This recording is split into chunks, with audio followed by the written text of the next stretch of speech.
এই হাবিবনগর জামিয়া কাসিমিয়া কি দাবি নিয়ে আসছে? দাবি যে আমাদের চারটা দাবি যে যারা করছে মহিলারা বিশ্ব যারা মুসলমান মহিলারা যারা এই দাবিগুলো করছে তাদের আমরা এসেছি এখানে সমবেত সবাই। দাবি না মানা হয় কি করবে? তাহলে আমরা সাদা কাপড় পরে মাটি আনতে আবার প্রস্তুত হয়ে যাবো। কেন নামবেন? কারণ তারা যদি আমরা দাবি না মানে তাহলে পুরা চিহ্ন করে দিই। কারণ তারা দাবি করতেছে যে পুরুষ যেহেতু চারটি বিবাহ করতে পারে তাহলে আমরা কেন পারবো না, কিন্তু আল্লাহ বলেছেন যে তোমরা মহিলাদের মধ্যে যারা ভালো একজন দুইজন তিনজন চারজন বিবাহ আল্লাহ তালা করে আবদ্ধ করে দিয়েছেন, কিন্তু তারা এই কোরআন সংস্থার বিরুদ্ধে কথা বলতে আল্লাহ তালা কথা বলেন যে মহিলার চারটি বিবাহ করতে পারে একমাত্র শুধু এই পুরুষের অধিকার দিয়েছেন আল্লাহ তালা, তাহলে তারা কেন এই কোরআন বিরুদ্ধে করবে?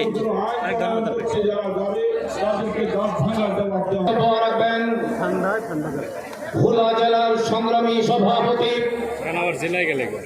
হেফাজতে ইসলাম বাংলাদেশের কেন্দ্রীয় নায়েবে আমির হযরত মাওলানা আনাস অসুস্থতা সত্ত্বেও হযরত আজকের মহাসমাবেশে যোগদান করবার জন্য তশরিফ এনেছেন। আমাদের সকলের সামনে এখন বক্তব্য রাখবেন হযরত মাওলানা আনাস। আপনি আনাসের পাশে দাঁড়াই এতক্ষণ কথা বলছেন। আস্থা বিশ্বাস আগে ছিল সংবিধানে, সেটাকে নারীবাদীরা তাদের সংস্কার কমিশনের মধ্যে দিয়েছে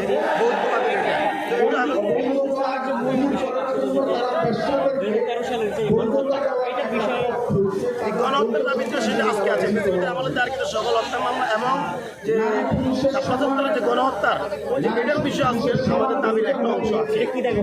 এটার দাবি হচ্ছে যাদেরকে হেফাজতে ইসলামের ৭৫ যাদেরকে হত্যা করা হয়েছে এবং ২১ সালেও যাদেরকে মুজিববিরোধী আন্দোলনের সময় হত্যা করা হয়েছে তাদের বিরুদ্ধে সরকার মাননীয় উপদেষ্টা তিনি আইনের মাধ্যমে তাদেরকে আইনের আওতায় নিয়ে আসা এবং সর্বোচ্চ শাস্তি ব্লাসফেমি আইন তাদের বন্ধ করা হোক।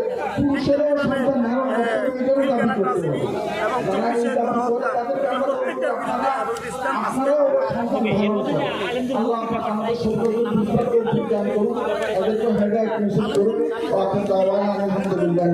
সেটা ভবিষ্যৎ যেহেতু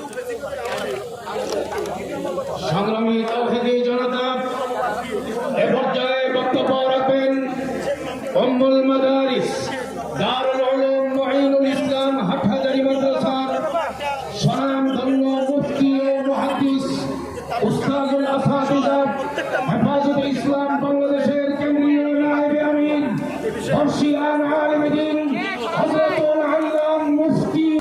ইসলামের নারীদেরকে যে মর্যাদা প্রদান করছেন, ইসলামের পূর্বে জাহিলিয়াতের যুগে নারী সন্তান হলে জীবিত দাফন করে দিত। ইহুদিরা নারী সন্তানকে আইন অবস্থায় ঘরে রাখত না। এইভাবে অন্য কিছু ধর্ম ছিল তাদের পুরুষরা